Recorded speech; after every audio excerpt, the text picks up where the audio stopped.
राजस्थान की सियासत का वो नाम जो किसी को भी चित्त कर दे। इस जादूगर ने अपने जादू से अच्छे खासे नेताओं की राजनीति खत्म की है और किसी भी मामूली नेता को फर्श से अर्श तक पहुंचाने में देर भी नहीं लगाई। उनकी लोकप्रियता न केवल उनके विधानसभा क्षेत्र में बल्कि पूरे राजस्थान में है। जी हां, हम बात कर रहे हैं उस जनप्रतिनिधि अशोक गहलोत की। गहलोत भारतीय राजनीतिज्ञ और भारतीय राष्ट्रीय कांग्रेस के सबसे सीनियर नेताओं में से एक है। वर्तमान में राजस्थान के मुख्यमंत्री भी हैं। इससे पहले भी अशोक गहलोत 2 बार वर्ष 1998 और 2008 में मुख्यमंत्री नियुक्त हो चुके हैं। इस प्रकार अशोक गहलोत तीसरी बार 2018 में राजस्थान के मुख्यमंत्री पद पर आसीन हुए। पहली बार चुनाव साल 1980 में जोधपुर संसदीय क्षेत्र से लड़ा। इनकी गिनती राजस्थान के प्रमुख नेताओं में होती है। नमस्कार, मैं हूं राहुल और आप देख रहे हैं पंजाब केसरी राजस्थान पर हमारा खास कार्यक्रम पॉलिटिकल फेस। हमारी इस खास पेशकश में आज हम बात करेंगे अशोक गहलोत की। अशोक गहलोत का जन्म 3 मई 1951 को राजस्थान के जोधपुर जिले में रहने वाले एक साधारण माली परिवार में हुआ था। इनके पिता का नाम लक्ष्मण सिंह गहलोत था, जो उस समय के जाने माने जादूगर हुआ करते थे और विदेश के अलग अलग भागों में घूम घूम कर जादू दिखाने का काम किया करते थे। उन दिनों गहलोत भी अपने पिता के साथ साथ उनके कार्यक्रम में भाग लिया करते थे। अब यही कारण है कि अशोक गहलोत को देश के अलग अलग क्षेत्रों में रहने वाले लोगों के रहन सहन और रीति रिवाज का अनुभव है, क्योंकि उन्हें बालकाय में और फिर युवा काल में भी उन लोगों के बीच समय बिताने का अवसर मिला। राजनीति में मंझे हुए नेता बनने और लगातार टिके रहने के पीछे भी उनका यही अनुभव काम आया। यदि बात अशोक गहलोत की शिक्षा की जाए तो अशोक गहलोत ने बीएससी की डिग्री ली और फिर बाद में अर्थशास्त्र एमए किया। 27 नवंबर 1977 को अशोक गहलोत का विवाह सुनीता गहलोत से हुआ।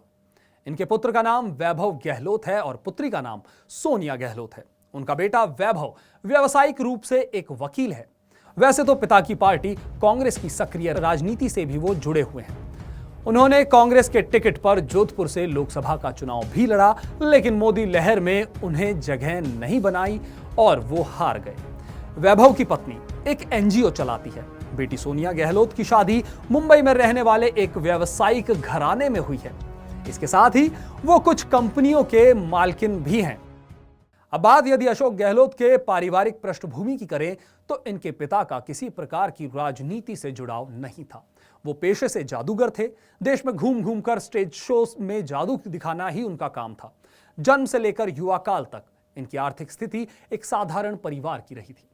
युवा काल में इन्हें चुनाव लड़ने के लिए और राजनीति में बने रहने के लिए बहुत आर्थिक तंगी का सामना करना पड़ा था। एक समय तो ऐसा भी आया जब इन्हें चुनाव लड़ने के लिए अपनी इकलौती मोटरसाइकिल भी बेचनी पड़ गई थी। हालांकि उसके बाद भी अशोक गहलोत वो चुनाव हार गए थे, मगर इससे कांग्रेस में विशेषकर इंदिरा गांधी और संजय गांधी से उनकी पैठ बन गई, जो बाद के उनके राजनीतिक करियर के लिए मील का पत्थर साबित हुई और उन्हें राजनीति में लंबे समय तक दौड़ने वाले घोड़े के रूप में स्थापित किया गया। अब बात अशोक गहलोत के राजनीतिक सफर की करें तो गहलोत छात्र जीवन से ही राजनीति में सक्रिय हो गए थे और गांधी और कांग्रेस विचारधारा का प्रचार और प्रसार में वो लग गए। छात्र जीवन में वो कांग्रेस की छात्र युवा इकाई एनएसयूआई से भी जुड़ गए। वर्ष 1977 में राजस्थान से ही गहलोत ने अपना पहला चुनाव सरदारपुरा निर्वाचन क्षेत्र से लड़ा था। हालांकि इस चुनाव में उनकी हार हुई थी। आश्चर्य की बात यह है कि जो अशोक गहलोत आज करोड़ों के मालिक हैं, शुरुआत में गहलोत को पराजय का सामना करना पड़ा था। इसके बाद भी इन्होंने साहस नहीं छोड़ा और लगातार कांग्रेस की विचारधाराओं का प्रचार प्रसार करते रहे। इससे खुश होकर कांग्रेस पार्टी की ओर से इन्हें साल 1980 में जोधपुर लोकसभा से चुनाव लड़ने का टिकट मिल गया। इस चुनाव में विरोधी कमजोर थे और वे आपस में बटे हुए थे। इसका सीधा सीधा लाभ इन्हें और इनकी पार्टी कांग्रेस को मिला।